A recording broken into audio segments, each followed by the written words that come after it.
achievement of targets in certain sectors? B, what corrective actions is the government taking to accelerate the delivery of targets in the underperforming sectors and ensure that the remaining period to 2030 yields measurable and equitable development outcomes in line with the blueprint? C, has the government commenced the formulation of a post-2030 national development framework? And if so, could the Cabinet Secretary disclose the status of the process and indicate when and how Parliament will be involved? D, could the Cabinet Secretary also state the policy and institutional interventions that the government is considering to strengthen long-term national planning, monitoring and evaluation, fiscal alignment, and accountability in the implementation of national development plans? Thank you. That is, should I go to 051 or should I stop there first? Bwana Speaker. Are they written? Are they written according to you? No, they are two different ones. Okay, let him answer that one. Thank first. you. 050. Honorable CS. Thank you, Mr. Speaker. Mr. Speaker, it's a long response, but I'll try to move through it quickly. Conceptualize the country's long-term development blueprint aimed at transforming Kenya into a newly industrializing, middle-income country, providing a high quality of life to all its citizens, anchored on economic, social, and political pillars and supported by critical enablers and macroeconomic foundations. However, progress has been uneven, with persistent challenges in achieving inclusive growth, deepening structural transformation, and strengthening governance systems. Mr. Speaker, under the economic pillar, it was designed to achieve sustained economic growth of 10% per annum through the transformation of key sectors, which include agriculture, manufacturing, tourism, trade, financial services, business processing, outsourcing, the blue economy, and extractives. Its vision was to position Kenya as a globally competitive and prosperous economy. So significant gains have actually been made or recorded across these sectors. In agriculture, for example, interventions such as the fertilizer subsidy program, which has supported over 5 million farmers, and the expansion of irrigation schemes, including Galana Kulalu and Mwea, have enhanced productivity and reduced dependence on rain-fed agriculture. This is reflected in the increase in land under rice paddy irrigation from 9,626 hectares in 2007 to over 48,000 hectares in 2025, while rice production rose from 32,000 metric tons to 303,000 tons, that is almost 10 times, over the same period. The sector's contribution to GDP has increased from 16.3% in 2008 to 23% in 2025, underscoring its continued strategic importance. Agricultural value addition also expanded significantly, billion to 4 trillion, while textile yarn exports increased from 551 tons to over 2,000 tons, demonstrating the growth or growing strength of agro-processing and manufacturing linkages. Under tourism, flagship projects focused on diversification beyond traditional beach and bush products through the development of resort cities and promotion of conference, cultural, and ecotourism. Following the disruptions caused by the COVID-19 pandemic, Kenya successfully diversified tourism beyond traditional wildlife and coastal products into conference tourism, ecotourism, and cultural tourism. International arrivals recovered strongly to 2.55 million visitors in 2025, surpassing the pre-pandemic peak of 2.5 million arrivals recorded in 2019. Investments in transport infrastructure, particularly the expansion of Jomo Kenyatta International Airport, have strengthened Kenya's competitiveness as a leading regional tourism and aviation hub. I wish to add that the Bomas Conference is coming up just across here, which is a major achievement for this government, and that will help us in encouraging and promoting conference tourism, which has been sluggish. And Mr. Speaker, in industrialization, Kenya has made important progress through the establishment of special economic zones and industrial parks in areas such as Tatu City, Dongo Kundu, Special Economic Zone, and Naivasha, alongside the revival of value chains such as textiles through Rivertex and the development of leather industrial parks. These investments, alongside the revitalization of key value chains such as textiles through Rivertex East Africa Limited and leather processing initiatives, have attracted approximately 210 billion in investment and generated an estimated 35,000 jobs. Manufacturing contribution to GDP increased from 7.2% in 2008, peaking at 9.1%. Sorry, Honorable Sis, just a minute here. There is a point of clarification from Senator Mbua. Just a minute. Just have your seat for. You can see your gear was high to read the whole story. But let's hear the point of honor. Thank you, Mr. Speaker. Mr. Speaker, you know, the Cabinet Secretary has just come from the National Assembly where he read a budget. And he was raring to go, I could see. But Mr. Speaker, if I look at that response, it's a fairly detailed, very long response, and I know there are questions down there that would elicit an interaction between the CS and members. So if the senator who has sought the question has read the response and they are satisfied with it, Mr. Speaker, I would request that, with the indulgence, we move to the next question so we can have some interaction before it is time for the CS to disappear. I thank you, Mr. Speaker. You are right, because looking at the response, which is almost 15 pages, and the way it is structured, the response must be learned verbatim. Therefore, Senator Aminda Kibwana, I know you are good reader and you have gone through this response. So if you are satisfied with the response, then the CS can just paraphrase, or we conclude that, and then we proceed to the next question.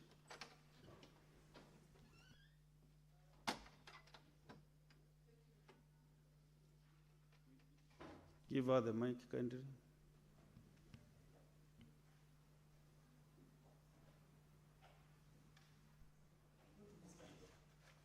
Thank you, Mr. Speaker. I want to thank Senator Wambua for his concern. I concur with him. In fact, I thought the CS was just going to summarize, but then if he has to go through it all, then I'll be okay with it. In fact, yes, I went through it last night, and I think I'm satisfied. In fact, I wasn't even going to bog him down with any supplementary question because I'd already gone through it. So I concur. I think I can go to the next question. Unless if there is any other member. No, that's why I wanted to give my colleagues space for the supplementary question. If there is any other senator who has a supplementary question. The responses are in our gadgets, so I think we can be able to, you can access the response, and then if there is any member with a supplementary question, can ask. Senator Sifuna. Mr. Speaker, you know this government likes long stories, but the devil is in the detail. So, CS, you have mentioned your project at Bomas, and I am sure he has had the concerns of Kenyans and environmentalists in particular about the hiving off of a section of Nairobi National Park to essentially put up a parking lot for that project he's talking about in Bomas. CS, now that you have spoken about it, can you tell the country what process was followed by this government to hive off a section of the Nairobi National Park for the Bomas project? Senator Ososi. Thank you, Mr. Speaker. Mr. Speaker, I have managed to quickly peruse through the long response. And in the response, I haven't seen much about other plans which successful governments have come up with and their effect on the Vision 2030. For example, during Uhuru's time, there was a Big Five plan. And then now with this government, there is a phenomenon called bottom-up economic transformation. So I think the CS can enlighten us on the effect of these successful plans on the Vision 2030.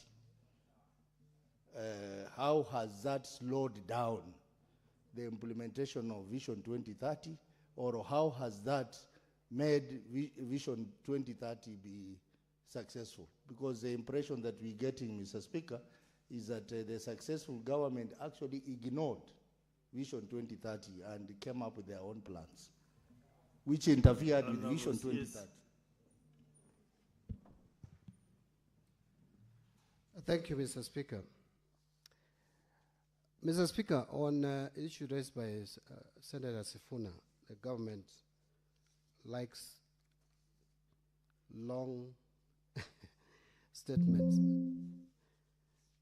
I thought a government that is accountable must give as much information as is necessary. So as how you use that information now is subjective. It doesn't have to be standard. Those who support the government will use it differently. Those who oppose the government, like Senator Sifuna, will also use it. And that is the value of democracy. And that is what I've provided. So, and I've given details until... Avoid really interacting. And Mr. Speaker is asking for details. I've given details until he's complaining, and then he's asking for details. Because so if you go that route, I might be not able to safeguard your... you see, also... so maybe answer the questions the way they are asked, and then... Yeah, so I'm just responding to his question. He's talking about details, and I'm saying I have given the details.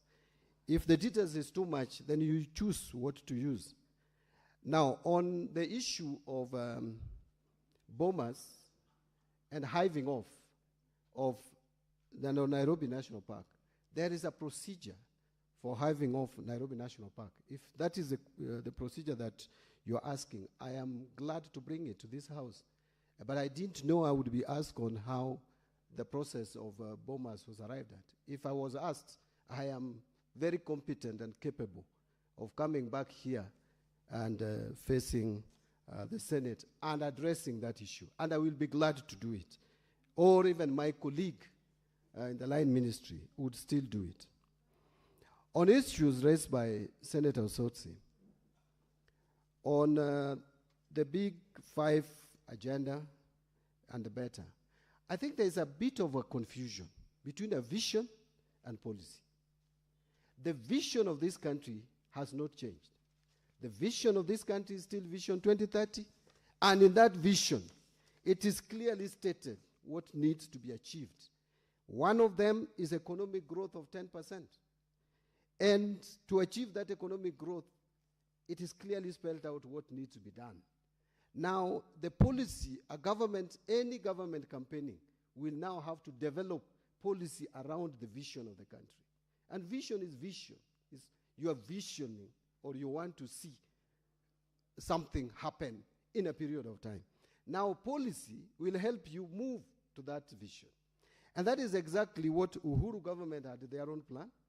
Now, in this government or administration, it is a bottom-up economic transformation agenda, which has 5 pillars, and which talks about agriculture, which talks about MSMEs, which talks about healthcare, it talks about housing, and finally, digital superhighway and creative economy. On these 5 pillars, the government is implementing a number of strategies and policies to make sure that we actualize the bottom-up economic transformation agenda that will now lead us to the Vision 2030.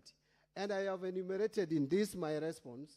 Under agriculture, I have talked about the fertilizer subsidy. I've talked about the revival of various sectors of the economy, including tea, how we have supported coffee. We have revived the coffee production. Edible oil is high up in our agenda as a country. We are reviving rice production. Look at what is happening in Bura now with the expansion of putting more acreage under rice production and many, many others, including the sugar sector. In MSMEs, there are a number of initiatives. I can go on and on. When you come to health, we are employing the universal health coverage. And we are also doing affordable housing under the housing pillar, something that everyone will agree is taking shape. I mean, unless you just don't want to accept. So the housing pillar has picked up as the 4th pillar. The digital superhighway and creative economy, I have again told you, if you listen to budget speech, I talked a lot about initiatives that we are putting in place to promote and support creative economy. So in a nutshell, there is no inconsistency. There is no dropping of Vision 2030. It remains our anchor vision. We are just thinking of now that it is coming to an end. Then what is the next vision? So these others are policies to actualize it. So I think I have responded to the two concerns by the honorable senators. Maybe, Honorable CS, you give a commitment when you can provide the issues raised by Sifuna. No, I've also asked I've also directed the CS or asked him to give us a timeline when you'll be providing that information on the hiving off of the forest, Ngong forest.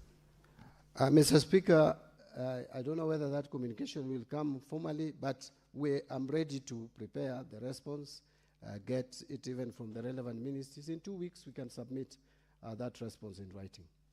I've noted 2 weeks, Senator Sifuna. Is it on the